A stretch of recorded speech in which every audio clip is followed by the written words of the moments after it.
मंजू और मनीष दोनों पति पत्नी थे और एक पिज्जा की दुकान पर काम करते थे। एक दिन जब देर रात में वो दोनों काम खत्म करके जा रहे थे, तभी उनका बॉस उन्हें कहता है, सुनना तो जरा मंजू और मनीष, हमें अभी अभी एक पिज्जा केक का ऑर्डर आया है, तो तुम लोग उसे पूरा करके घर जाओ। क्या सर, पर इतनी देर हो गई है, 12 बजने वाला है। हाँ सर, और ये पिज्जा केक, ये क्या है? देखो, तुम्हें पिज्जा से केक बनाना है और ये ऑर्डर का काम तुम दोनों को ही करना होगा। अगर तुमने कर दिया तो मैं तुम्हें सैलरी के साथ बोनस भी दूंगा। इतना बोलकर बॉस दुकान से निकल जाता है और मनीष मंजू सोच में पड़ जाते हैं। वो जल्दी से कई सारे पिज्जा बना लेते हैं और फिर उन्हें एक के ऊपर एक रख के पिज्जा केक तैयार कर लेते हैं। तभी मनीष उस घर का एड्रेस पता करता है जहाँ से वो ऑर्डर आया था। मंजू, ये घर तो यहाँ से काफी दूर है और इस पर यह भी लिखा है कि हमें वहां पहुंचने से पहले एक भी कॉल नहीं करनी है, बिना फोन किए ही ऑर्डर पहुंचाना होगा। उफ़ो, कैसे अजीब लोग हैं, कितनी अजीब अजीब सी शर्तें हैं इनकी। खैर जल्दी चलो, ये काम खत्म करके मुझे घर जाना है और सोना है। बड़ी तेज नींद आ रही है। मनीष और मंजू बाइक पर बैठकर निकल जाते हैं पिज्जा केक का ऑर्डर देने। जब वो लोग उस घर के बाहर पहुंचते हैं तो देखते हैं घर की लाइट्स ऑफ थी। उस घर के बगल में भी एक घर था और इस पूरे इलाके में सिर्फ यही 2 घर थे। ये क्या, कितना मनहूस इलाका लग रहा है ये मनीष। छोड़ो ना मंजू, हमें क्या, तुम जल्दी से घर की डोरबेल बजाओ ना। मंजू डोरबेल बजा देती है, पर तभी उसकी नजर घर की नेम प्लेट पर पड़ती है और मंजू चौंक जाती है। अरे मनीष, जरा ये देखो, यहाँ तो रमेश तिवारी लिखा हुआ है। ये तो हमारे बॉस का नाम है ना शायद। अरे हाँ मंजू, सही कहा तुमने। तो क्या ये हमारे बॉस का घर है? पर हो सकता है एक ही नाम का कोई दूसरा आदमी यहाँ रहता हो। मंजू और मनीष बात कर ही रहे थे कि तभी घर का दरवाजा खुलता है और घर के अंदर से 4 चुड़ैलें बाहर निकल कर आ जाती हैं और मंजू और मनीष को घर के अंदर खींच लेती हैं।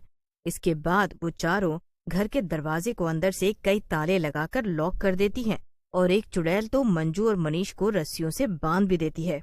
ये क्या कर रहे हो? ये सब क्या चल रहा है?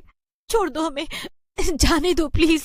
एक चुड़ैल जो कि सबसे ज्यादा तैयार थी और जिसने काफी सारे गहने भी पहन रखे थे, वो मनीष और मंजू की बातें सुनकर हंसने लगती है और उनसे कहती है, ये मेरा घर है और यहाँ पर मेरी यानी हम सब चुड़ैलों की किट्टी पार्टी चल रही है। वो पिज्जा केक तो बस एक बहाना था, हमें तो बस पार्टी के लिए इंसानों को खाना था। क्या, ये सब कैसे हो सकता है? यही तो हुआ है पागल औरत। अरे अब इससे बात करके वक्त क्यों बर्बाद कर रहे हो तुम लोग? हम वापस से अपनी किट्टी पार्टी शुरू करते हैं।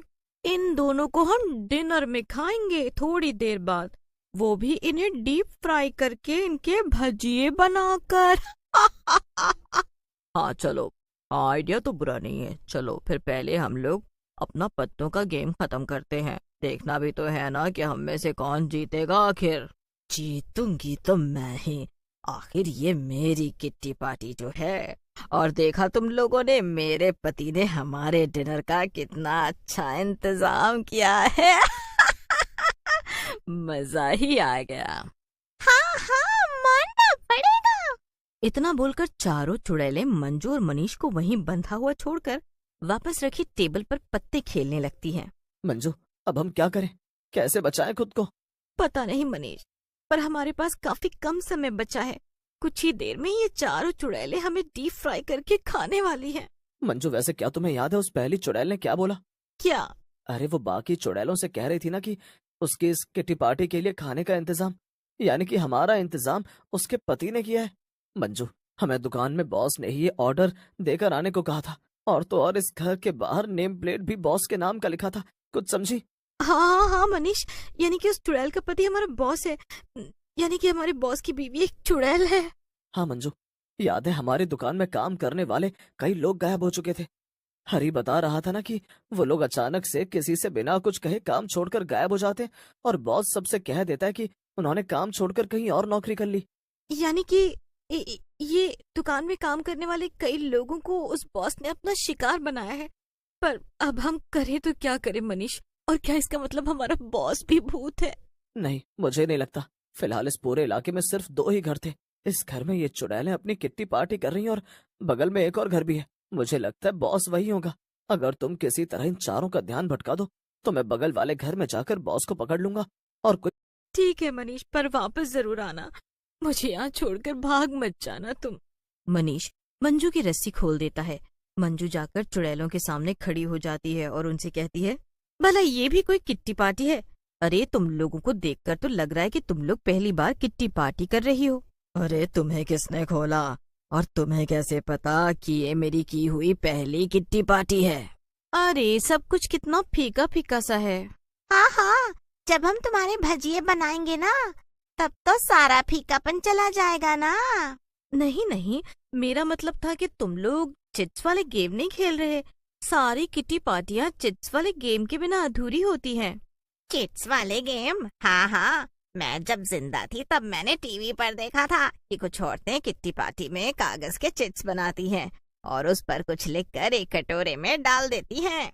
कुछ लिखकर नहीं, बल्कि हम लोग उन चिट्स में कई सारे अजीब अजीब से डेयर यानी कि खतरनाक या मजेदार काम लिखेंगे और जिसके हाथ में वो चिट आएगी उसे वो काम करना होगा।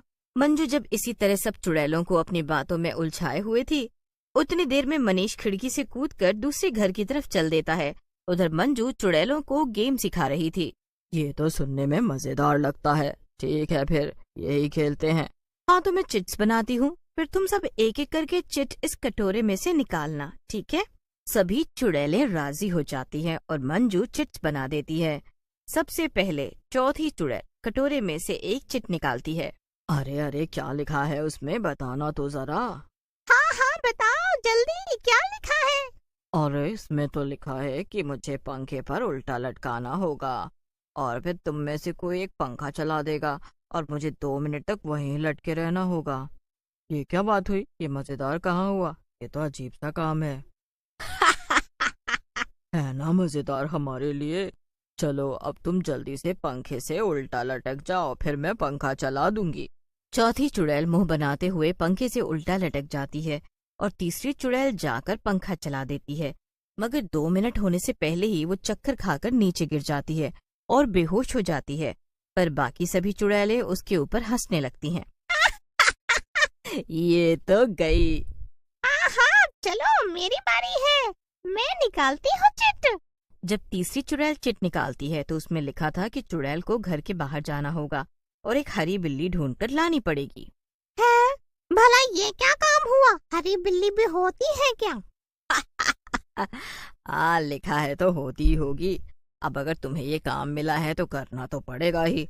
जाओ जाओ जल्दी जाओ और हरी बिल्ली ढूंढ कर लाओ, समझी? हाँ हाँ जाओ, और अब हमें आगे खेलने दो। इतना कहकर दूसरी चुड़ैल चिट निकालने लगती है और तीसरी चुड़ैल घर के बाहर चली जाती है। मंजू मन ही मन सोचती है, दो तो गई, बस अब इन दोनों से पीछा छुड़ाना है। पता नहीं ये मनीष कहाँ रह गया, काश ये जल्दी आ जाए।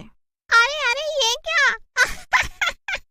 अरे तू अपने काले दांत फाड़ फाड़ के क्या हंस रही है? जल्दी बताना क्या लिखा है चिट में। इसमें लिखा है कि मुझे तुझे 100 थप्पड़ मारने हैं। मजा आ गया। क्या? ये क्या मजाक है? नहीं, ऐसा कुछ नहीं होने वाला। ये मेरी किटी पार्टी है और यहाँ वैसा ही होगा जैसा मैं चाहूंगी।